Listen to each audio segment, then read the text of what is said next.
What's up, everybody? This is SOS Rampage, and as you can see, I'm doing a solo mission right now. I'm gonna try this out a little bit myself, to try to get the sea legs out from underneath me, try to talk about some things, and maybe some of my other cohorts, like the SOS Farms and the other people of the world, are not the most into. So yeah, and that being said, going into the Ultimate Fighter, going into some MMA, UFC stuff, leaning into that. Check me out on the YouTube side of things, as you see on the corner side of things, with the UFC 5 shorts, with the UFC 5 career playthroughs, as well as, talking about the wrestling and all that good stuff. As well as see me live on Twitch at that SOS Rampage's handle. But with the plug being over, let's get into that first episode of The Ultimate Fighter. Starting out a little bit with like The Ultimate Fighter is a huge thing for me as an MMA slash UFC fan. It was the first thing that I got introduced to as a young lad and have watched ever since. Watched all the seasons just about. There are a couple in between seasons that, were a little iffy here and there that I, may or may not have partaken in. And I kind of want to leave for myself for reviews down the line, slash I wouldn't mind watching back any seasons for reviews down the line. So let me know in the comments if that's something you're interested in. Have forced SOS Farm to watch a little bit of the first season, and he doesn't seem to mind it too much. So maybe there's something with that down the line.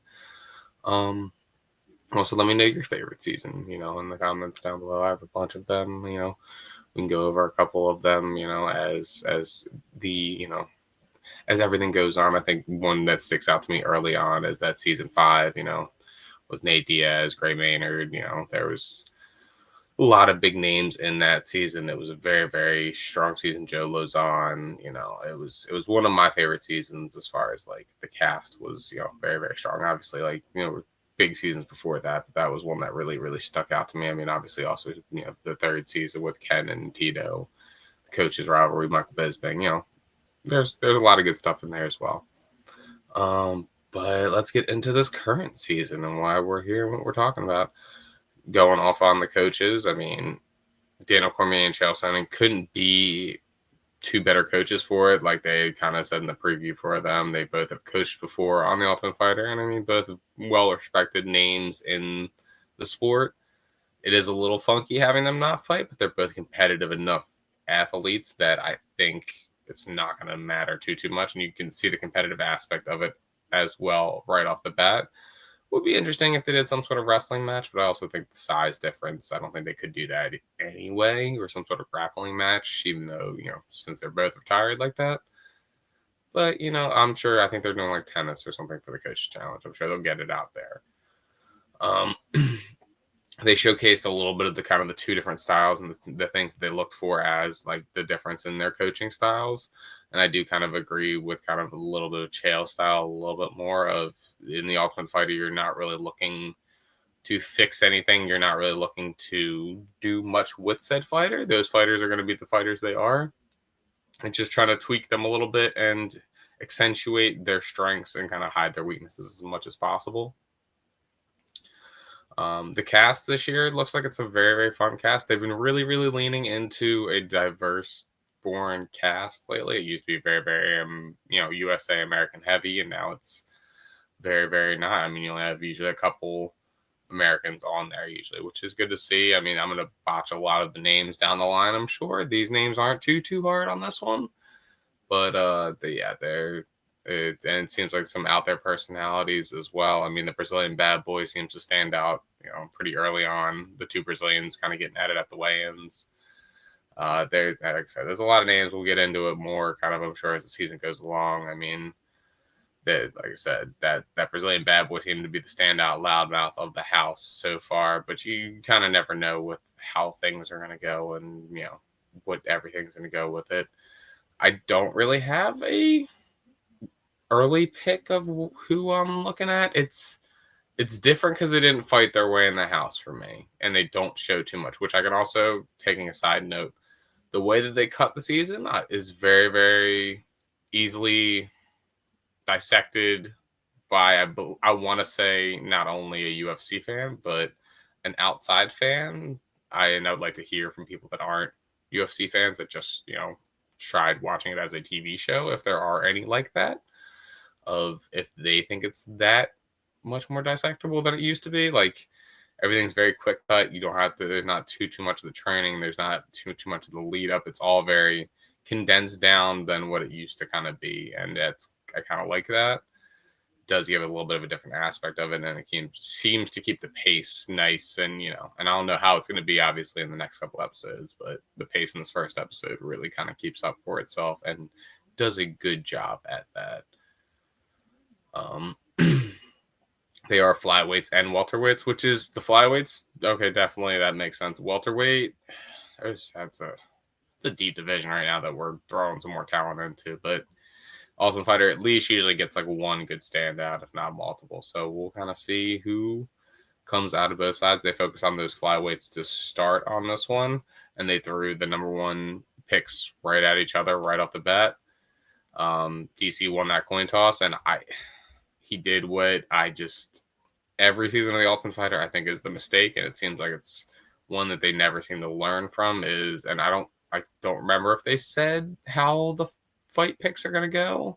If I remember correctly, I mean, I know that they said that he gets first pick of both sides, but I don't know if he's going to like maintain control and stuff like that. But like, you need to have that fight pick first. That is so much more important than that first fighter. If you can decide the matchup, you can decide who's going against who, and it really makes a difference. You can have some of the best fighters in the world, but if it's not the proper matchup, you can kind of take out a good fighter with a proper matchup. And it was kind of shown in that, and Chael showed that confidence in the fact that he said that he would have picked Joseph Morales, over Enrique, whether he had the first pick or not, and he didn't have the first pick, and DC picked Enrique, so it kind of he put his money where his mouth is by putting Joseph up there. Joseph Morales being, and I do slightly remember the name and slightly remember the fights he was in. It doesn't stand out too much as far as that's concerned, but I mean, him being a UFC veteran, that's always a big standout usually in these Ultimate Fighter seasons, especially more prevalent lately with the UFC being as big as it is. But even so, back in the early days, that's usually a good show of like, if he was in the UFC at some point, he's got enough talent that it should show up. I mean, but Enrique looks like he's an LFA champion. He's got some good, he's coming in as the current LFA flyweight champion, they were saying.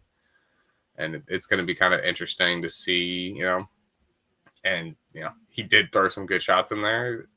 They did do a little bit of the, during the weigh-in, kind of messing with DC, trying to mess with Joseph and trying to do the Portuguese, and kind of backfired against him. I see what he was trying to do, and I think it might have worked on a different opponent in a different way. And it's kind of interesting seeing Chael, the same person that was, fake snoring and fake falling asleep during DC giving his speech at the beginning about, Brandon Moreno getting picked last, and these people picked last shouldn't, feel bad about it. He's snoring during that, but yet has an issue with DC, mocking and, doing the Portuguese at him and at his fighter.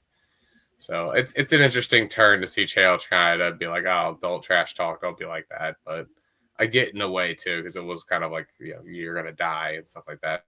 I'm gonna kill you. That's a little much. And it was very over the top, and he got his payback. In the fight, I mean, Joseph Morales, he took those shots early on. And it looks. That's why I said I think Enrique could, still have a future. I don't think he's gonna get, UFC fight right away. But Morales, choking him out in that first round, you can kind of see once he locked it in, once he had that back, once he had those hooks in, that it was a done deal. And it's that experience, and it's just hanging in there, and him getting right back in his face, and doing the taunt right back at him. I mean, it was very fitting. It was Dana was like, "That's aggressive." I guess Dana was not at the weigh-ins, but it felt fitting to me, and it was a little bit of a nice redemption, and it's always good. And they usually like to start off with a quick finish on that first season. It's spoiler alert, not first season, that first episode of the season. Spoiler alert for other seasons, as well as you can kind of look at the time stamps, especially with how it is on the UFC app. Like, you can kind of tell. You used to be able to tell, like, back in the day, like, oh, the fight's not starting and there's 10 minutes left till the episode has to end. It has to be kind of some sort of finish because they have to sell the next fight, Yeah.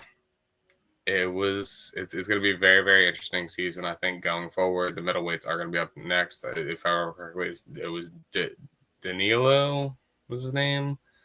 That is going to be fighting for DC's team. Apparently, he's got a lot of power. Dutch striker, if I remember correctly. And then it's against Adrian Martins.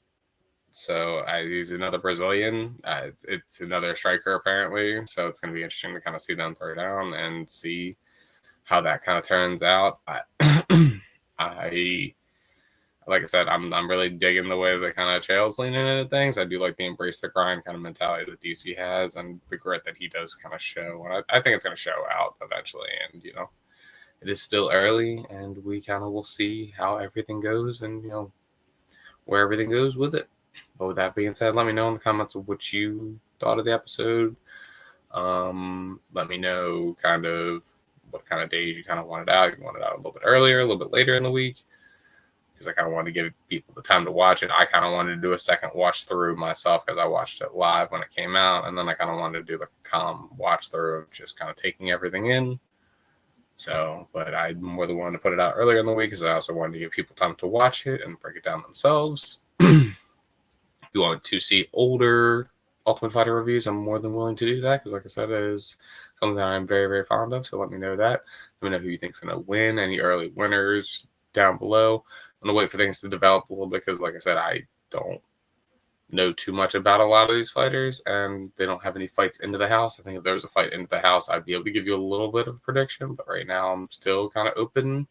So we will get into that when we get there. Check out all the other videos on the side. We're going to lean more into these UFC videos, obviously, doing prediction videos, going into the fights going forward, leaning kind of more into the DraftKings side of things, because that's kind of what I do, and don't really want to 100% do a full breakdown because I feel like that's what everybody else does. So maybe just leaning into the DraftKings side of things and doing some side picks here and there. But we'll go over that more when we get into it. And check out all the gaming content, UFC 5 content, if you're into Fortnite, if you're into, wrestling, all sorts of different things over here. With that being said, I appreciate y'all, and I will see y'all on the next episode.